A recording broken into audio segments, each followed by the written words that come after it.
अगर आपसे कोई पूछे आप अपने सबसे प्रिय इंसान से कितना प्यार करते हैं, तो आप क्या कहेंगे?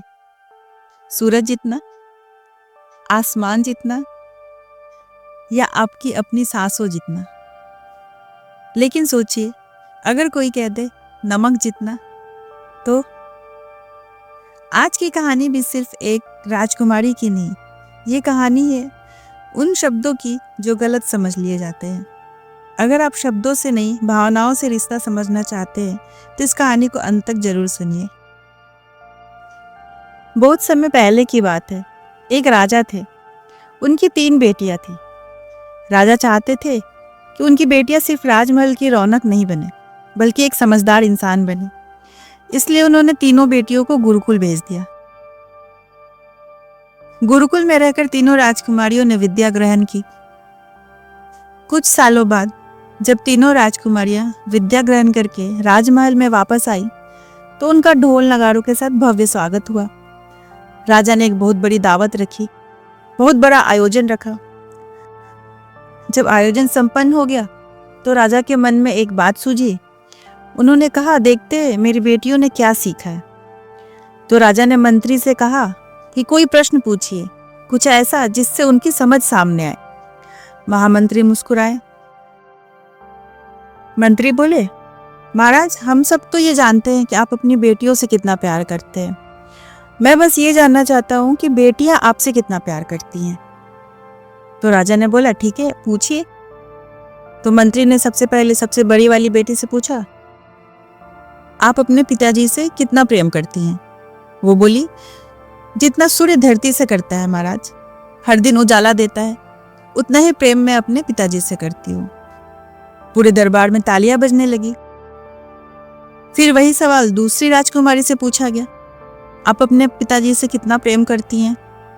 तो दूसरी राजकुमारी ने बोला, मैं जितना राजा अपने प्रजा से प्रेम करते हैं, उतना ही प्रेम मैं अपने पिताजी से करती हूँ।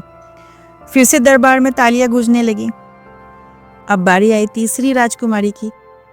महामंत्री ने उनसे भी पूछा, और आप? वो थोड़ा रुकी और फिर बोली, मैं पिताजी से उतना प्रेम करती हूँ जितना लोग भोजन में नमक से करते हैं। ये बात सुनते ही पूरे दरबार में सन्नाटा छा गया। सारे लोग एक दूसरे को देखने लगे। सारे लोग कानाफूसी भी करने लगे, ये क्या बोल रही हैं राजकुमारी। महाराज भी चुप हो गए, उन्हें भी बहुत दुख हुआ। फिर उन्होंने महामंत्री से कहा कि इन्हें वापस गुरुकुल भेज दीजिए, इनकी शिक्षा अभी पूरी नहीं हुई है, इन्हें अभी और शिक्षा की जरूरत है। उन्होंने मंत्री से कहा, इन्हें अभी तुरंत वापस गुरुकुल में भेजा जाए।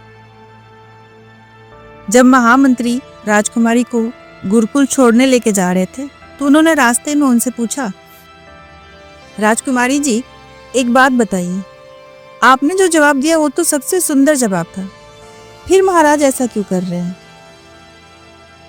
तो तीसरी राजकुमारी ने कहा कि इसमें पिताजी की गलती नहीं है, दुनिया का दस्तूर ही ऐसा है।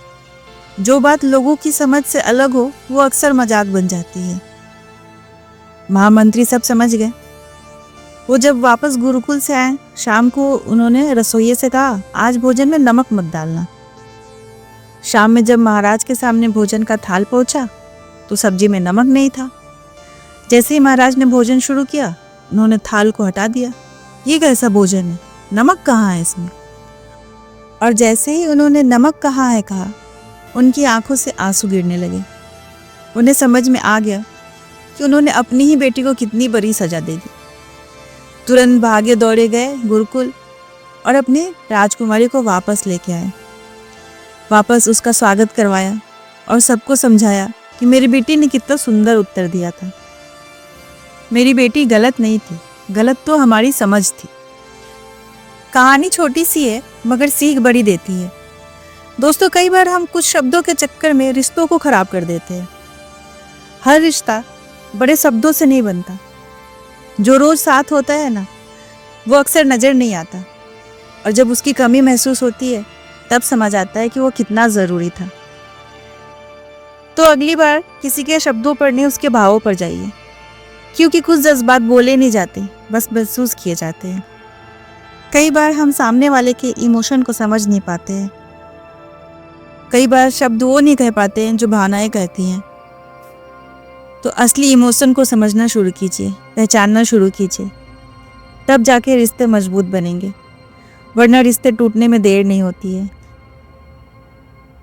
और जाते जाते बस इतना ही कहूँगी, कुछ रिश्ते नमक जैसे होते हैं, दिखते नहीं है पर जिंदगी का स्वाद उन्हीं से है। तो फिर मिलेंगे एक और नई कहानी के साथ। तब तक खुश रहिए, मुस्कुराते रहिए और चैनल को लाइक, शेयर और सब्सक्राइब करना मत भूलिए।